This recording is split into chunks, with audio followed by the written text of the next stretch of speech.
PSL নিয়ে এবার বাংলাদেশের মানুষের আগ্রহটা অনেকখানি বেশি হওয়ার কথা।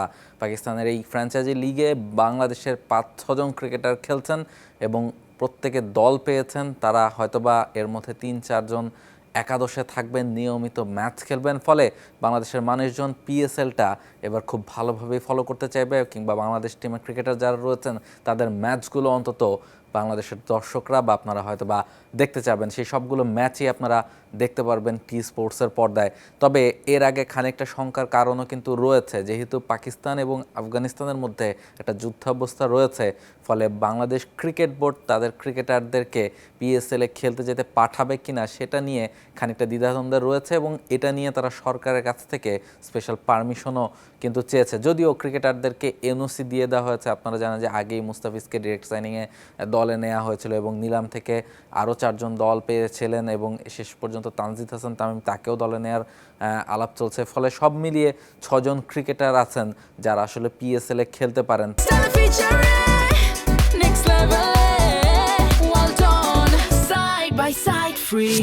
তবে এই ক্রিকেটাররা যে পাকিস্তানে যাবেন তাদের এনওসিও বোর্ড দিয়ে দিয়েছে 12 তারিখ পর্যন্ত, নিউজিল্যান্ড সিরিজের আগ পর্যন্ত। হয়তোবা নিউজিল্যান্ডের বিপক্ষে ওয়ানডে সিরিজের দলে যারা থাকবেন তাদেরকে এসে ওয়ানডে সিরিজটা খেলে আবার যেতে হবে, এবং পারভেজ হোসেন ইমন তিনি যেহেতু ওয়ানডের দলে থাকবেন না, ফলে তিনি হয়তোবা টি-20 সিরিজ পর্যন্তই ছুটিটা পাবেন বা এনওসিটা পাবেন। তিনি হয়তোবা টি-20 সিরিজ খেলে তারপর আবার পাকিস্তানে যাবেন।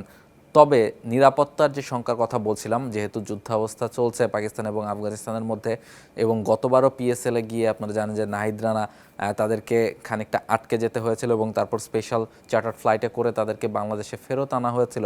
ফলে এবার যেন এ ধরনের কোনো সিচুয়েশনে ক্রিকেটারদের পড়তে না হয়, কোনো রকম শঙ্কা যেন না থাকে, সে কারণে কিন্তু আগে থেকেই খানিকটা নিজেদের প্রসিকিউশন নিয়ে রাখছে বিসিবি, এবং সে কারণে গভর্নমেন্টের কাছ থেকে অলরেডি তারা একটা পারমিশন চেয়েছে নিরাপত্তার ব্যবস্থা চিন্তা করে যে ক্রিকেটারদেরকে তারা পাঠাবে কিনা সেই ব্যাপারে সরকারের কাছ থেকে পারমিশন চেয়েছে, এবং সরকার এখন পর্যন্ত সেটা রিপ্লাই না দিলেও খুব দ্রুতই হয়তো বা কোনো একটা উত্তর দেবে, এবং সেটার উপরেই ডিপেন্ড করছে বাংলাদেশের এই যে 6 ক্রিকেটার পিএসএল খেলতে যাবার কথা, সেটা তারা আদৌ যেতে পারবেন কি পারবেন না।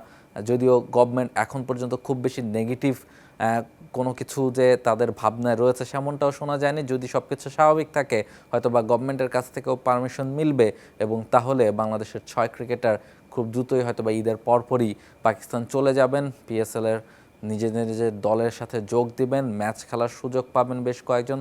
সব মিলিয়ে বাংলাদেশের সমর্থকরা নিশ্চয়ই চাইবেন বাংলাদেশের ক্রিকেটাররা পাকিস্তানে যাক এবং ম্যাচ খেলার সুযোগ পাক, এবং বাংলাদেশের সমর্থকরাও সেই ম্যাচগুলো টিভি পর্দায় নিশ্চয়ই দেখতে চাইবেন। For more updates, subscribe to our YouTube channel and click on the bell icon. Follow us on Facebook and Instagram. Download T-Sports app to enjoy exciting games and highlights. Visit tsports.com.